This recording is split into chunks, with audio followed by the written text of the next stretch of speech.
सास बहू के झगड़े से कैसे पाए समाधान। कहानी। हाल ही में नैना का विवाह हुआ था और उसने अपने पति और ससुराल वालों के साथ एक जॉइंट फैमिली में रहना शुरू कर दिया था। कुछ दिनों के बाद उसे पता चला कि वह अपनी सास के साथ नहीं रह सकती।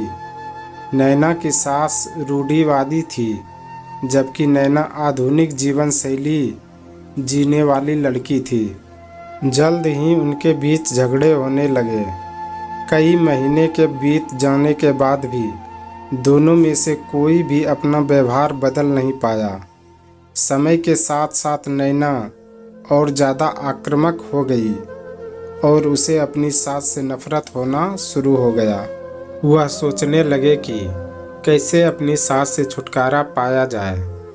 एक बार हमेशा की तरह जब उसने अपनी सास से झगड़ा किया और उसके पति ने अपनी मां का साइड लिया, तब नैना गुस्सा हो गई और अपने मायके चली गई। नैना के पिता एक कॉस्मेटिक थे।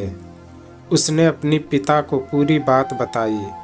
उसने अपने पिता से कहा कि उसे कुछ जहर दे ताकि वह अपनी सास के खाने में मिलाकर उससे छुटकारा पा सके, नहीं तो वह अपने पति के घर वापस नहीं जाएगी।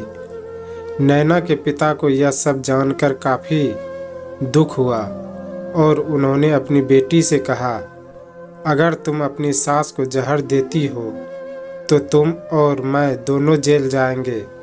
ऐसा करना ठीक नहीं है। लेकिन नैना सुनने और समझने की हालत में नहीं थी। आखिरकार उसके पिता ने कहा, ठीक है, जैसा तुम चाहती हो वैसा ही होगा, लेकिन मैं तुम्हें जेल में नहीं देखना चाहता। उसके पिता अंदर से पाउडर लाए और कहा, हर दिन जब तुम दोपहर का भोजन या रात का भोजन करते हो तो अपनी सास के खाने में इसे मिला देना। इससे धीरे धीरे कुछ महीनों में वो मर जाएगी और लोग सोचेंगे कि वह प्राकृतिक रूप से मरी है। उन्होंने यह भी कहा, क्योंकि किसी को भी तुम पर शक नहीं होना चाहिए, इसलिए आज से तुम अपनी सास के साथ नहीं लड़ोगी, बल्कि तुम उनकी देखभाल करोगी। भले ही वो कुछ भी कहे, तुम गुस्से से बात नहीं करेगी और हमेशा शांत रहोगी। नैना सहमत हो गई और अपने ससुराल वापस आ गई और अपने पिता की सलाह के अनुसार उसने अपनी सास के खाने में पाउडर मिक्स करना शुरू कर दिया और बड़े ही प्यार के साथ बात करना शुरू कर दिया।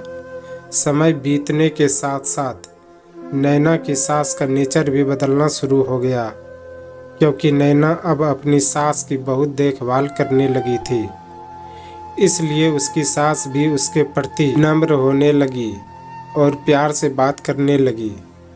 5 महीना बीत गए और नैना खाने में पाउडर मिक्स कर रही थी, लेकिन अब घर का वातावरण बदल गया।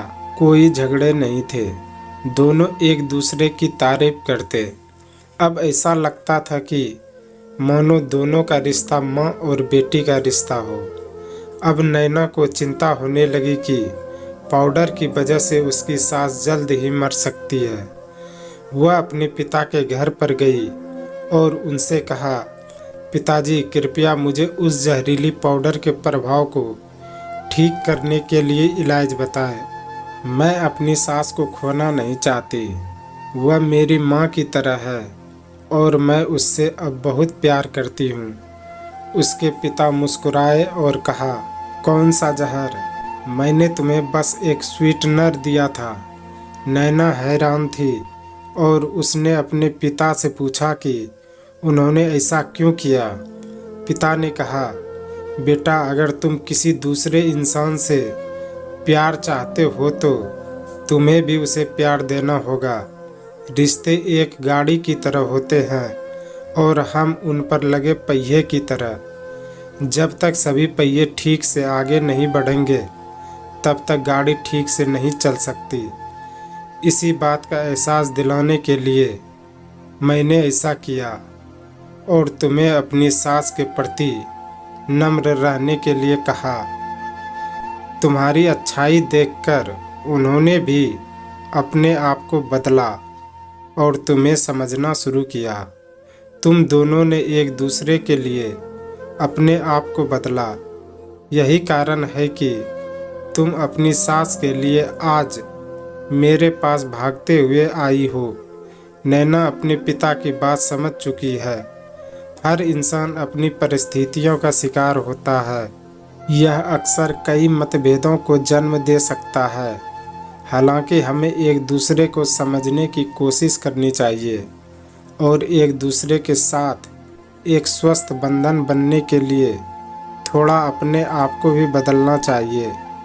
और जब इस तरह के मतभेद रिश्तों के बीच उठते हैं तो उनके परिजनों का कर्तव्य है कि उन्हें शांत रखे और सही रास्ते की ओर मार्गदर्शन करे। आपको ये कहानी कैसी लगी आप हमें कमेंट के माध्यम से ज़रूर बताएं। धन्यवाद।